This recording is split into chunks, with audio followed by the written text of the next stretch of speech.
근대 사회를 살아오면서 인류가 발견한 최선의 정치 체제가 있다면 민주주의를 발견한 것이다, 이렇게 생각을 합니다. 그래서 근대 이후를 살아가는 우리는 민주주의의 원리를 따라 아주 자연스럽게 다수가 선택한 것이 언제나 정답이다라는 생각을 갖게 되었습니다. 대체로 다수의 선택이 옳을 수도 있습니다. 그러나 그것이 언제나 정답은 아니죠. 코페르니쿠스의 지동설을 생각해 보십시오. 그가 이 지동설을 주장하기 전까지 이 땅을 살고 있는 대부분의 사람들은 지구는 평평하다고 믿어왔습니다. 그래서 우리가 계속 한 방향을 향해서 가면 거기에는 심연이 낭떠러지가 있다라고 생각을 했습니다. 그리고 모든 천체는 지구를 중심으로 돌고 있는 것이라고 생각했습니다. 그것이 다수의 믿음이었습니다. 그러나 틀린 믿음이었죠. 이것이 발견되기 전까지 그러나 사람들은 다수의 의견이 무조건 정답이라는 편견 속에서 살아왔던 것입니다. 그러나 적지 않은 다수의 판단의 오류를 경험하면서 비로소 민주주의를 생각하는 사람들의 민주주의 관도 상당히 달라졌습니다. 참된 민주주의는 단순한 다수의 선택이 아니라 합의와 토론과 연구를 거친 다수의 찬성, 그리고 소수 의견의 존중을 통해서만 진정한 민주주의의 정신은 꽃을 피울 수가 있다는 결론 앞에 도달하는 것입니다. 우리가 성경을 읽어보면 성경에서도 다수의 결론이 틀릴 수 있다, 그래서 다수의 의견을 경계하는 말씀이 적지 않습니다. 예컨대 출애굽기 23장 2절을 한번 같이 보시겠습니다. 출애굽기 23장 2절입니다. 다 함께 시작. 다수를 따라 악을 행하지 말며 송사의 다수를 따라 부당한 증언을 하지 말며.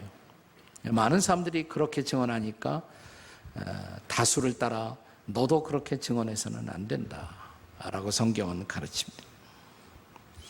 그런데 성경은 무엇보다도 구원의 길에 있어서 다수의 선택을 경계하라고 말씀하고 있습니다. 그것이 바로 넓은 문, 그리고 넓은 길이라고 가르칩니다. 오늘 본문은 이 넓은 문에 또 하나의 별명이 있다면 그것이 바로 멸망으로 인도하는 문이라고, 그 문이 인도하는 넓은 길을 따라 걷다 보면 파멸이 기다리고 있다라고 경계합니다. 그런데 놀랍게도 그 길을 선택하는 사람들이 많을 것이다, 다수라고 말하는 것입니다. 반대로 좁은 문, 이 좁은 문에 또 다른 별명이 있다면 그것이 생명으로 인도하는 문이라고. 그 길은 협착하지만, 그리고 그 길은 좁지만, 그러나 그 길은 결국 생명으로 인도하는 문이고 길이다라고 가르치고 있는 것입니다. 그런데 그 길을 선택하는 사람들이 의외로 적다, 소수다, 이렇게 성경은 기록합니다. 다시 말하면 구원에 관한 한 다수의 선택이 진리가 아닐 수도 있다는 사실 앞에 경각심을 가지십시오. 이것이 오늘 본문의 결론입니다. 그렇다면 성경이 가르치는 넓은 문과 좁은 문, 혹은 넓은 길과 좁은 길은 구체적으로 구원에 있어서 어떤 선택, 혹은 어떤 선택의 삶을 가르치고 있는 것일까요? 이 질문에 대해서 더할 수 없이 탁월하고 아주 분명한 해답을 제시하고 있는 것이 바로 철로역정이에요. 조한 번연의 철로역정의 그 해답을 우리에게 보여주고 있습니다. 그렇다면 철로역정을 통해서 볼 수 있는 넓은 문과 좁은 문의 궁극적인 차이는 뭘까요?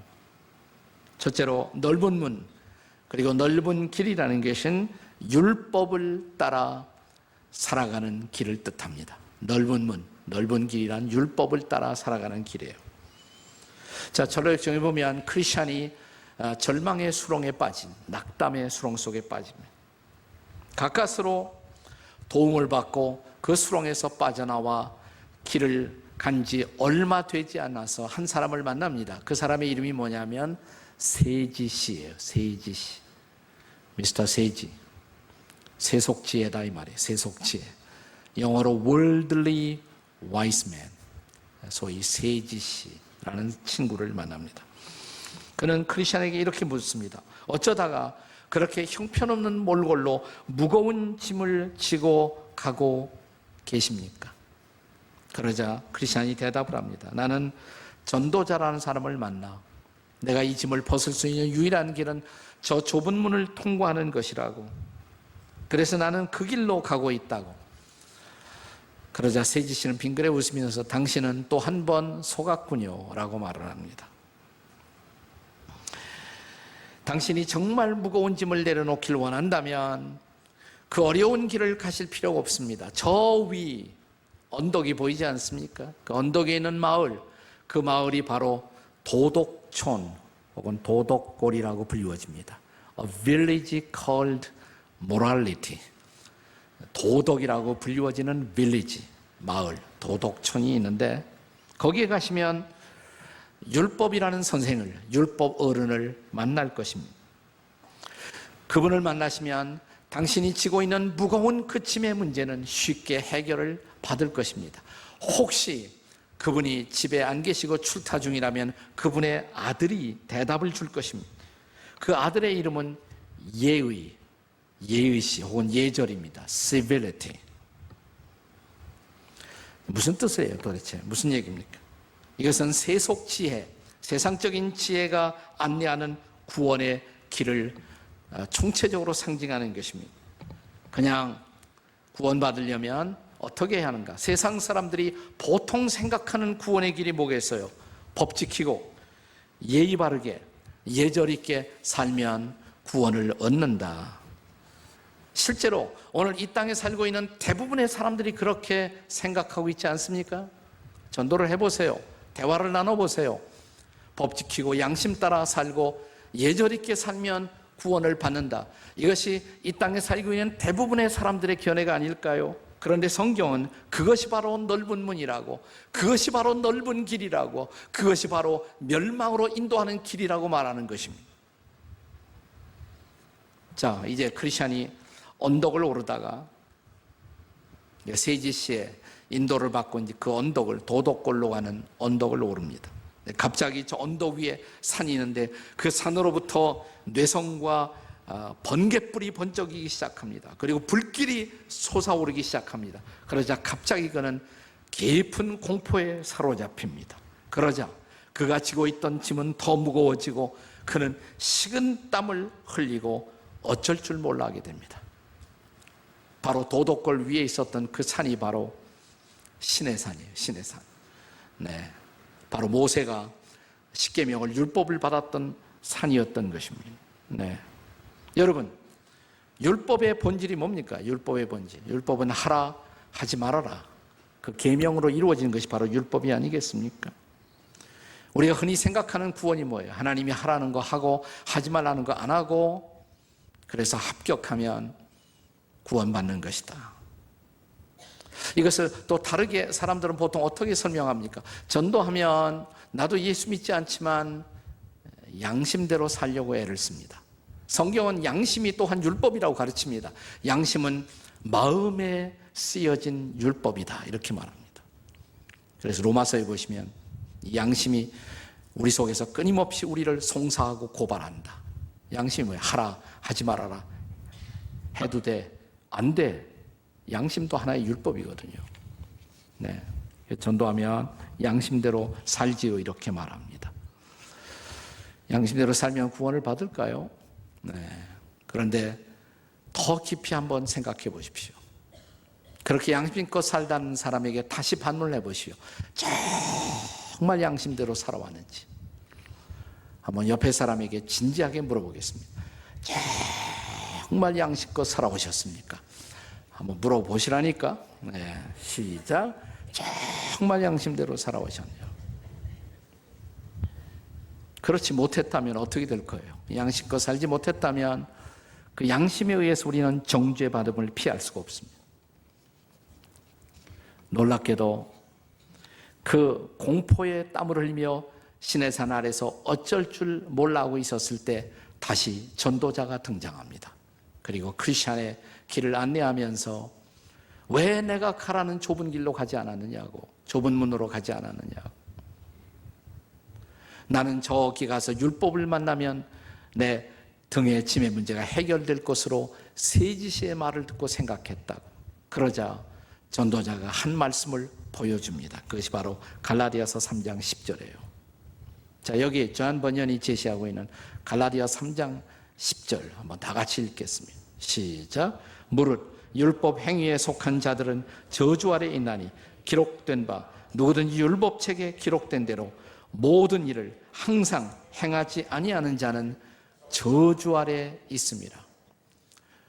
나는 율법대로 살겠습니다. 그러면 좋은 소리 같은데 성경은 말하기를 그것이 저주의 길이라고. 왜 그렇습니까? 여기 이 말씀을 다시 보시면 중요한 게 두 가지 단어가 있어요.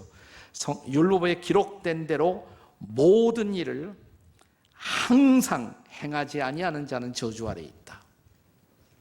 율법은 최선으로 만족하지 않아요. 네.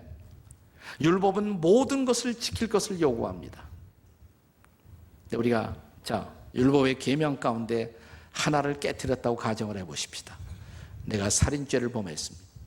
살인죄를 범한 사람이 법정에서 자신을 변호하면서 이렇게 말합니다. 나는 거짓말하지 않았습니다. 나는 거짓 증거하지도 않았습니다. 나는 간음하지도 않았습니다. 나는 딱 하나 살인만 했을 따름입니다. 나는 무죄입니다. 통합니까? 이런 변론이? 단 하나의 죄도 충분히 죄인이에요. 단 하나의 죄도. 율법은 모든 것을 지킬 것을 요구하는 것이에요. 그리고 율법은 언제나 지킬 것을 요구합니다. 네, 그러면 내가 그 율법을 지키지 못했다. 나는 율법을 지켜야 할 자가 아니라 이미 율법을 깨트린 사람이란 말이죠. 그런데 율법으로 구원을 받아요? 나는 양심을 이미 범했습니다. 그런데 양심을 지키는 삶으로 구원을 받습니까?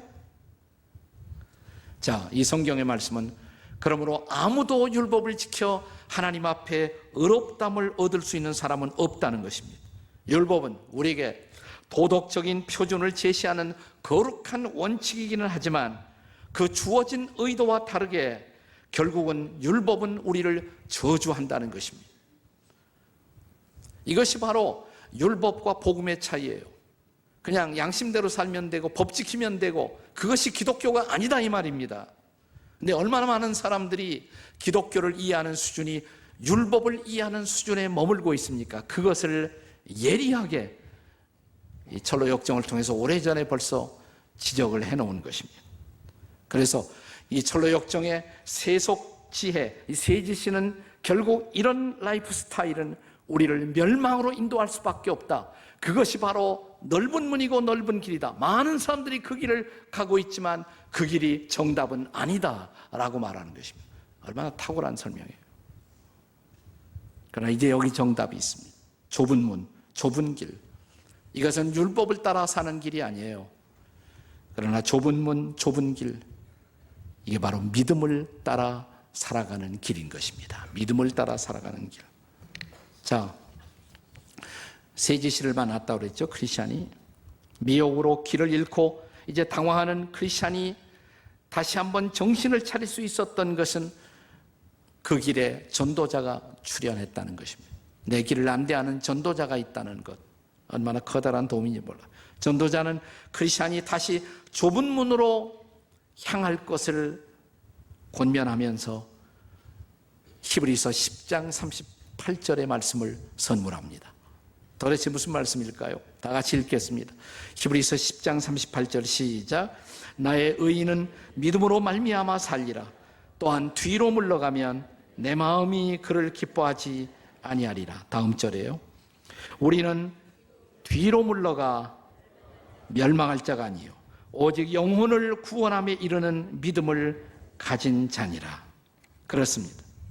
구원은 율법을 지키는 우리의 행함에 근거한 것이 아니라 하나님께서 선물로 주어지는 구원, 은혜, 그 은혜를 받아들이는 믿음에 의해서 구원은 비로소 이루어진다는 사실입니다. 그렇습니다.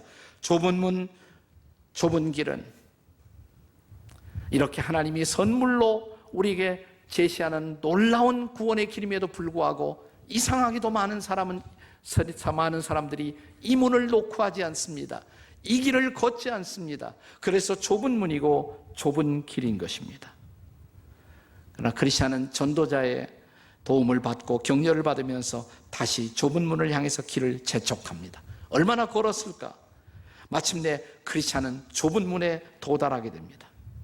그때 그 좁은 문에 마태복음 7장 7절의 말씀이 쓰여 있었어요. 자, 무슨 말씀이죠? 다 같이 읽겠습니다. 시작. 구하라, 그래야면 너에게 주실 것이요. 찾으라, 그러면 찾아낼 것이요. 문을 두드리라, 그러면 너에게 열릴 것이니라. 자, 이제 크리스찬이 문을 두드리는 순간 확 열립니다. 그리고 누군가 한 사람이 나옵니다. 누구냐면 선희 씨예요. 그 사람의 이름이 선희, Goodwill 선희. 그가 문이 열리자마자 웰컴, 환영합니다. 그리고 크리스찬을 아주 기쁘게 이 좁은 문 안으로 인도합니다. 그는 이렇게 말합니다. 어떻게 오셨나요? 예, 저는 멸망의 도시를 떠나 시온산으로 가는 길입니다. 그런데 저 같은 죄인도 이곳으로 들어올 수 있나요? 들어올 수 있고 말고요. 바로 당신을 위해서 예비된 문, 당신을 위해서 예비된 길입니다. 자, 그러면서 좀 더 안으로 들어오시죠. 좀 더 안으로. 그러면서 말씀을 보여줘요. 요한복음 6장 37절의 말씀입니다. 요한복음 6장 37절 다 같이 읽겠습니다. 시작. 아버지께서 내게 주시는 자는 다 내게로 올 것이요, 내게 오는 자는 내가 결코 내어쫓지 아니하리라.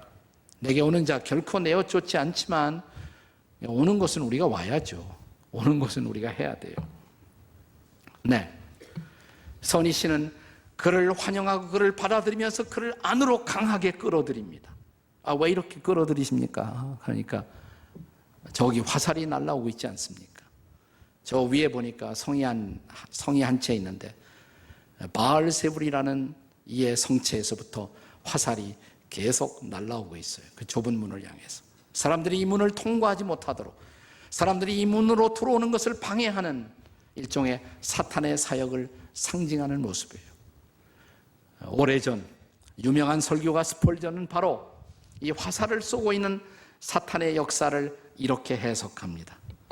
사람들이 구원받지 못하는 가장 커다란 장애물이 뭘까?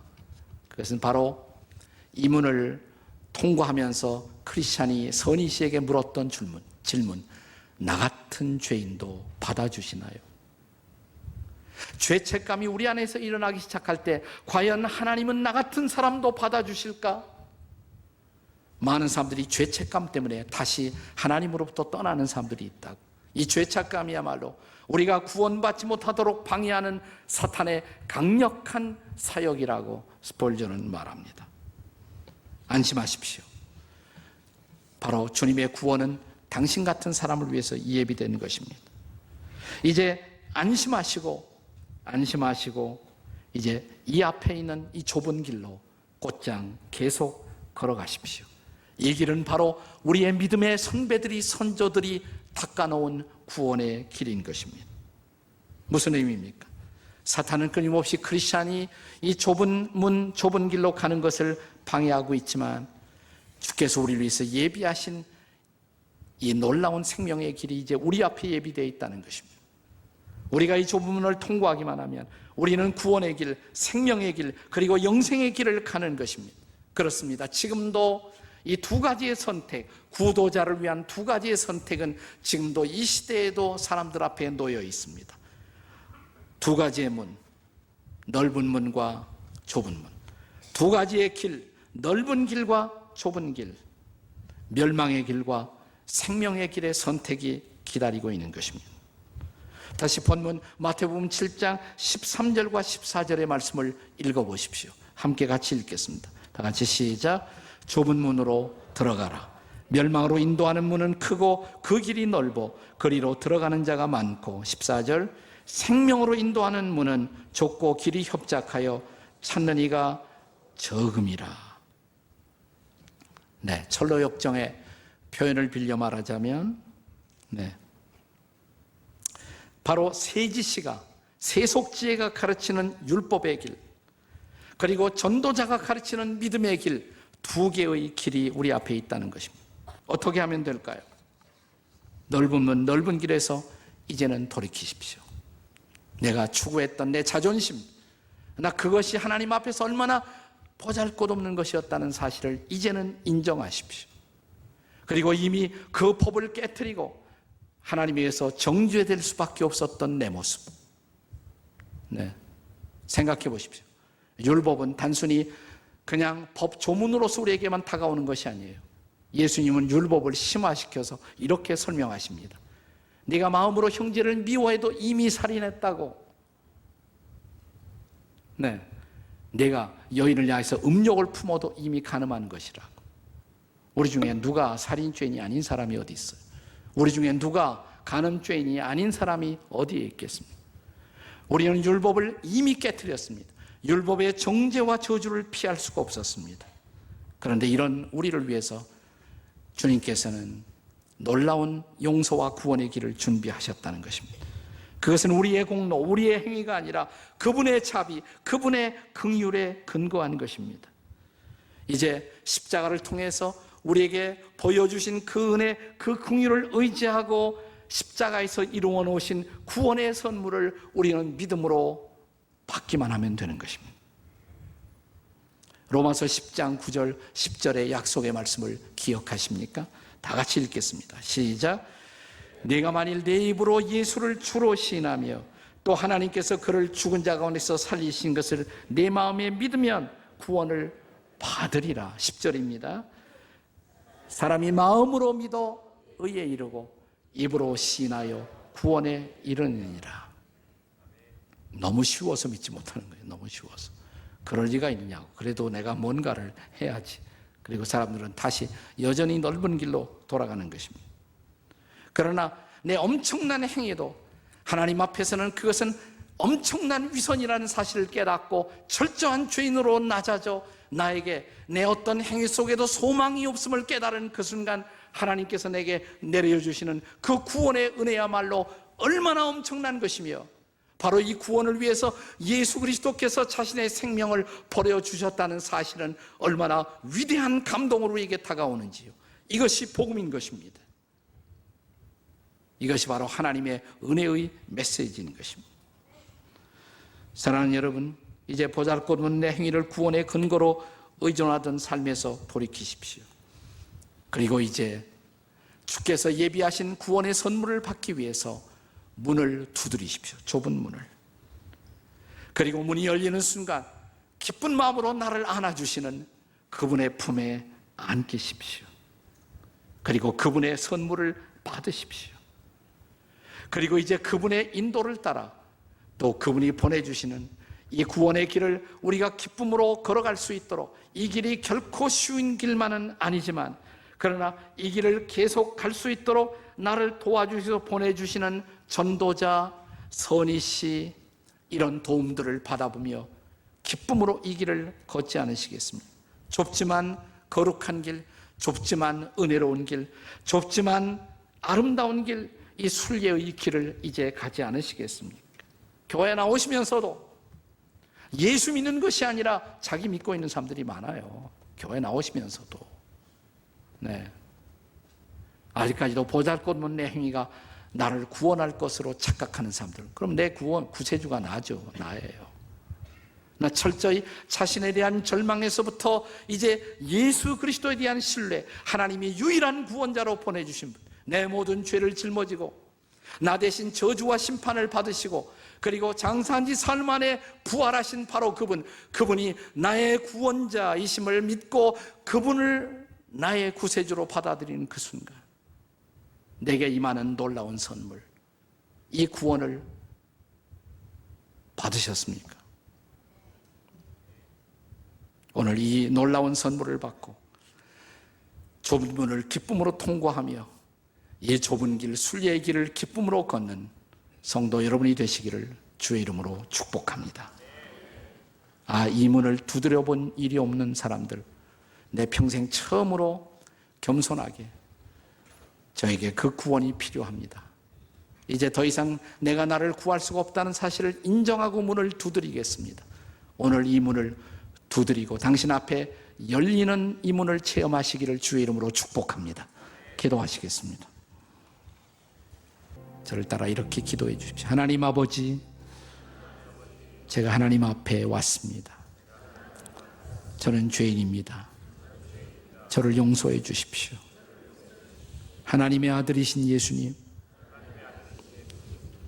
십자가에 못 박히신 예수님, 나의 죄를 대신 짊어지신 예수님,